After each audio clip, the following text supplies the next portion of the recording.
you wanted the best, you've got the best podcast. The hottest podcast in the world. The Chris Voss Show, the preeminent podcast with guests so smart you may experience serious brain bleed. The CEOs, authors, thought leaders, visionaries, and motivators. Get ready. Strap yourself in. Keep your hands, arms, and legs inside the vehicle at all times, because you're about to go on a monster education roller coaster with your brain. Now, here's your host, Chris Voss. Hi, folks. It's Voss here from thechrisvossshow.com. There you go, ladies and gentlemen. There are these things that makes it official. Welcome to the big show. We certainly appreciate you guys being here. As always, the Chris Voss Show is a family that loves you, but doesn't judge you, at least not as harshly as your father, the time that he saw you were born and was completely disappointed. And he never told you he was proud of you. But get on this good side. Refer the show to your family, friends, and relatives. Go to goodreads.com/Chris Voss, LinkedIn.com/Chris Voss, Chris Voss 1 on the TikTokity, and all those other crazy places on the internet. Today we have an amazing author on the show. This is, I believe, his second book. It's coming out April 16th, 2024. It's called Indian Burial Ground by Nick Medina, and he's going to be talking to us about his new novel, what's inside of it, and all the wonderful things that go on around it. He was born in Chicago, Illinois, and appreciates blues-based music, local folklore. What is going on with me today? And snowy winters. He has degrees in organizational and multicultural communication and has worked as a college instructor. He enjoys playing guitar, listening to classic rock, exploring haunted cemeteries, and all sorts of spooky stuff. Welcome to the show, Nick. How are you? Doing well. Thanks for having me, Chris. There you go. The blues-based music, I don't know, just ran me into a hole in the wall there. Thanks for coming on the show. Congratulations on the new book. Give us your .coms. Where can people find you on the interwebs? You can find me at my website, www.nickmedina.net. It's probably the easiest, just my name. You can find all my social media links there. I'm on Instagram, Nick Medina Writes, and on X at Medina Nick. There you go. Give us a 30,000 overview of your new book, Indian Burial Ground.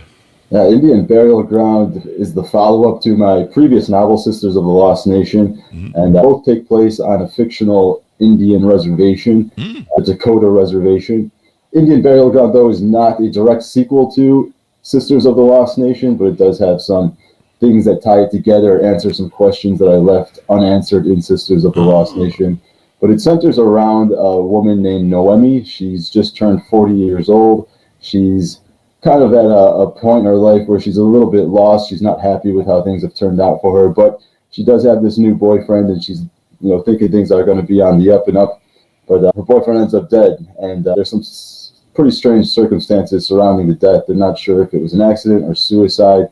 And as this is going on, Noemi's Uncle Louie returns to the reservation, and he starts to suspect that maybe Noemi's boyfriend's death is tied to some horrible things that happened to him as a child as well. So it's a lot about trauma, about intergenerational trauma, pain, things that come back to haunt us. And I put a different twist on the Indian Burial Ground trope with it. Ah, there you go. So there might be some murder, you say? Yeah. Murder. Right, you never know. There's definitely some creepy things going on. There you go. And you're into that sort of thing. Tell us about how you grew up, what some of your influences were, and when you became a writer and knew you wanted to write books. Yeah, I think that's an interesting question. Someone asked me that the other day. When do you know you're a writer? Or when can you officially call yourself a writer? But that's something I always wanted to do since I was a little kid. Really? I got my first really, really short story published in my school newsletter when I was like 7 or 8 years old, something like that. But writing was just something I always wanted to do. It's always been a part of me. I worked for the school newspaper in high school, wrote a lot of short stories throughout college, got a lot of short stories published in different fiction outlets. But my big goal was always novels, and thankfully I finally got there last year with my debut novel, Sisters, and hoping to keep it going. There you go. And so it looks like you kind of have a theme going through your two books now. You like using the Indian reservations and things like that. Is there a reason that that sort of topic or format draws to you? Yeah, my grandmother was raised on a reservation in Louisiana, and so I am part Native. I belong to the Tunica Biloxi tribe of Louisiana. And I just thought it was a unique setting. It's not Louisiana for a reservation isn't very common. When you hear other native stories, a lot of them take place, in South Dakota or Oklahoma or Southwest. So it was just kind of this cool setting, I thought, because Louisiana lends itself to spooky settings anyways, with the bayous, the alligators, voodoo, all that kind of stuff. So I wanted to tie all that together and I just have a lot of fun with it. I love the spooky stuff. Always been drawn to that, since I was a little kid. Started reading things like Scary Stories to Tell in the Dark by Alvin Schwartz. I was of the Goosebumps generation as well, so you got all the R.L. Stein books, and I just always have been interested in that genre. There you go. It is pretty unique too. We have a lot of authors and novelists on the show, and I've never heard of anyone using an Indian reservation as a thing. And given your background and your knowledge and history of it, you could probably write about it fairly well. Yeah, and it's been a lot of fun too. To be honest, I never intended for it to go beyond one book, but this little reservation that I've created, mine is a fictional reservation. I should make that clear, but it is inspired by my tribe's reservation, and there's so many stories that are just popping into my head coming out of that little world down there. So having a lot of fun with it. I just finished up the follow-up to Indian Burial Ground, which takes place in the same universe. So I'm excited about that as well. So you got another one in the can ready to come out? Yeah, that one should be out next year. I think they're shooting for September 2025, but nothing's set in stone just yet. Yeah. You gotta love how they sit on these books for a while with the publishers. Yeah, definitely. Publishing moves slowly until it doesn't. When you get to that final lap, then things start to pick up, and then it's like everything's on top of you. You got a million things to do, but yeah. So in your spare time, in your bio it says you explore haunted cemeteries and all sorts of spooky stuff. Is this like a really big hobby for you? It's something that I like to do, especially when I'm traveling. Cemeteries are obviously free. I think of them as outdoor museums. They have a lot of history behind them. Yeah. I think they're things that people miss out on. If you go to a cemetery, you can see really great works of art, a lot of monuments, sculptures, things like that. There are cemeteries here where I live in the Chicago area that have incredible monuments, and I actually was at one last week. It has one of the largest indoor crypts mausoleums in the world. It's got just incredible stained glass throughout the whole thing. I mean, you could get lost in there. There's thousands upon thousands of people interred in there. But it's just something that always caught my interest. I think it's fun to explore, and who doesn't love a good ghost story?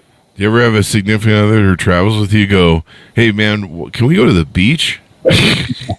Can we go someplace nice? Why do we always got to go to cemeteries?" No, that's not all I do, but I do try to check things out when I can. There you go. Well, there's something about the history of it. When I visited my family's graves, it's an older cemetery, and so there's a lot of stuff from like the 1800s and stuff, because the pioneers came over here to Utah, and it's interesting to look at the different headstones and try and imagine the people that were behind them, and you kind of get a feel for. I mean, you don't really get a feel for it, but you kind of get an imaginative feel of maybe the souls that passed through there, and you're like, these were people at one time, and I don't know, there's maybe a reminder there of some sort of stoic sort of nature of reminding that you're mortal and your time is limited. I forget the Latin term for it. Yeah, for sure. I mean, it's something we all got to make peace with, right? It's coming for all of us, and I do find something peaceful about it as well. Yeah. And you look at the names and you wonder about their families. Sometimes you'll see like a really long, date time where they live for maybe 100 years, and then you see the short terms where maybe they live for a week or a month or shorter time, and you're like, what are this? It's like you wonder what the stories are. Like I wish I could know what these stories were behind some of these things. So it definitely is interesting and something to be penchant about when you go in those places and learn. But do you usually go at night for the haunted part, or do you just go during the day? No, unfortunately most of them are closed at night. They shut the gates unless you want to hang out in there and wait until they close the gates on you. But it's mostly during the day. Might not work out well because you can't get out. You're stuck in there for a while. Do you ever watch any of those different spooky shows that, I don't know, they call them the Ghost Hunters or Ghost Chasers or whatever? Yeah, not too much. I've seen maybe an episode or two of some of those, but yeah, never really got into those They're shows. kind of interesting. What other sort of spooky stuff do you indulge in? Well, like I said, I love ghost stories. I'm trying to think of what else. Do you have a favorite writer that you like? Oh man, there's so many great writers that I love right now. I'm thinking about the cover of my new book. Rachel Harrison is on there. She's an incredible horror author. I still feel, just so lucky to have just read my work and to provide a blurb for the cover. But people like Paul Tremblay, who's also been really great to me. He's on the cover of my previous book. Al McCott, incredible horror writer. Yeah, there's so many of them. I could probably go on and on. Stephen Graham Jones, he's another guy who writes a lot of native horror fiction. Erica T. Worth, I could go on. There you go. And I noticed on your Instagram you got a visit to the Capone. I'm assuming it's the Capone. I can't play the video. Yeah, El Capone. Yeah. Last week I went to a couple cemeteries over here. El Capone's buried there, and of course I think he had syphilis when he died, so that might have had an impact on his mental state. But they say in his final hours he was calling out, saying that he could see one of his supposed victims. They're not sure if he had a hand in it, but odds are he did. And he was screaming for this guy named James Clark, who was a gunman out of a rival gang, telling him to stay away from him, to get away. And he said he could see James Clark beckoning him through a window, calling him forth, and maybe trying to get his revenge. And of course, Capone passed away within hours of that. Wow. Was it his mental state? Was it a ghost? Who knows? But either way, it sounds like the man was haunted by what he'd done in life. Yeah, definitely. I mean, I think that's where people go. That you just reminded me, that Capone thing reminded me. We one time we were up in Sun Valley and we went to Hemingway's grave. And I guess a lot of people go there. And we were standing there at the grave, kind of admiring it and talking about Hemingway and stuff. And at the foot of his grave, someone had put a shotgun shell. Oh, wow. Yeah. And it didn't occur to us right away. And I was doing video, and I was like, wait, on video, I'm like, is that a shotgun shell that's at the base of his grave someone put? And yeah, it was there. And we just kind of got chills. Like, wow, that's some macabre shit. Yeah, people leave stuff at Capone's grave too. People bring him beer, cigars, stuff really? like that. Yeah. That's crazy. Any other tease outs we can do with your new book, Indian Burial Ground? I know we can't talk about the middle and the ending, of course, in novels, but anything else you want to tease out on it that we should? Sure, yeah. I incorporate native mythology. I use a lot of native mythology in my first two books here, and I use it in a way to, of course, educate a little bit about the values and traditions and history of a lot of native cultures, but I also use it to help solve the mysteries of what's going on within the books. I mentioned that in Indian Burial Ground there are two key characters, Noemi, who is 40 years old, and then her Uncle Louie. And I have dual timelines in the book. Louie's timeline takes place in the 80s when he was a teenager. Noemi's timeline takes place in the present when she's 40 years old. Louie returns in the present timeline, so he's in his 50s now. He's only about 13 years older than his niece. And the things that he went through as a kid involved 3 mysterious deaths, things that really, really spooked him, and which he has to figure out what's going on, and that's where a lot of the mythology comes in. But there are also real-life traumas. He's the son of an alcoholic mother. He's the brother of a teenage mom, and I really wanted to address a lot of issues that impact Native and Indigenous cultures. And 2 of those issues that are really big right now are alcoholism and suicide. And the numbers or the statistics with suicides in the last 4 or 5 years revolving around Native American communities has been pretty devastating. Native and Indigenous people suffer suicide at a higher rate than any other ethnic or cultural group, in the United States. Also, the number of gun-related suicides for Native Americans has gone up 66% in the last 4 years. That's according to the Centers for Disease Control and Prevention. So it is a massive problem, and it's something that does need attention. It's something that is difficult to deal with for a lot of tribes because a lot of tribes are underfunded. They don't have the resources, and they need help from outside sources. They need funding from outside sources.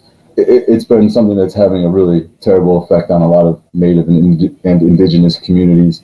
And unfortunately, the systems right now that are in place to help people with suicide don't always help Natives because they don't have the same value system, and they don't always trust healthcare the same way that other cultural groups do. So it's something that's pretty difficult, and I'm not sure what the exact answer is, but hopefully we'll see some changes. It's hard to trust a system that's been betraying you for generations of time. Yeah. And it's sad that there's still suffrage of what as America we created a couple hundred years ago. Yeah, it's definitely unfortunate that still the fallout from that thing is still continuing. So it's good that you're bringing light to it, and you're educating people and letting people know the plight of what's going on there and some of the different challenges. I know when I was young, we had an Indian boy from the reservations come stay with us for a summer. With the Mormon church, they were doing that with a lot of people. And I remember him talking about the alcoholism on the reservations and drug issues and things like that. It's definitely some challenges. Well, it gives a light to hopefully in the darkness and helps more people maybe and talk about stuff and be aware of stuff. Give us your final thoughts as we go out on the book. Tell people where to pick it up, your website, all that good stuff. Yeah, you can find links on my website, nickmedina.net. You could pre-order right now. As you mentioned, Indian Burial Ground comes out April 16th. I'll also be doing some events coming up, doing a virtual event with Barnes & Noble. That'll be on April 18th, along with Rachel Harrison, who I mentioned earlier. So really excited to be in conversation with her. Also, if you are interested or if you haven't checked it out yet, my previous book, Sisters of the Lost Nations, been out since last April. Like I said, they do tie together these two books. The stories stand on their own, so if you read them individually, that's cool too. But if you want the full experience and to see how everything links up and how some questions get answered in both of these books, check out Sisters of the Lost Nation as well. Of course, links are on my website also. And I think it just came out in paperback, right? Yeah, it did. Actually, yesterday it came out in paperback. Really excited about that. It's been doing great so far. Really excited about it. So, yeah, check it out.